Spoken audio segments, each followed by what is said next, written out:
with the exception of George W. Bush after 9/11, I've never seen a politician cheered at a baseball game or a football game, ever.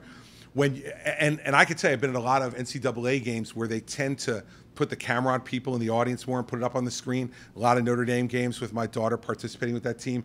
I pray every time they don't put me on the screen. Because I know if they do, when I was at 75%, they would have booed me, and now they're going to boo me. It's just the way it is.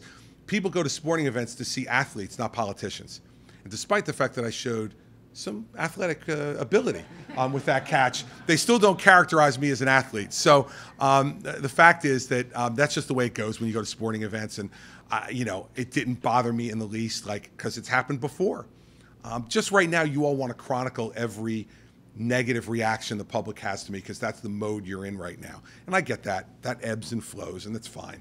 But you know, politicians get booed at sporting events. Dog bites man. Next story. But listen, the big problem would have been if I dropped it, Brian. If I dropped it, that would have been a big one. And my father was with me that night. He actually turned to me and he said, "I can't believe you actually tried to catch it." Because the downside of dropping it was much greater than the upside of catching it.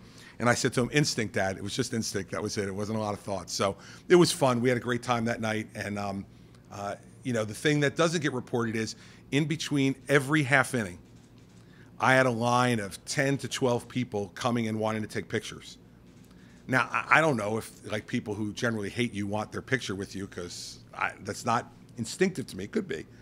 But, you know, the ushers had to continue to say, once the game started, everybody move away and you can come back the next half inning. That's why I say to you, I never believed my numbers when I was at 75%. I don't believe them now. I don't think that they're necessarily reflective of what people really think.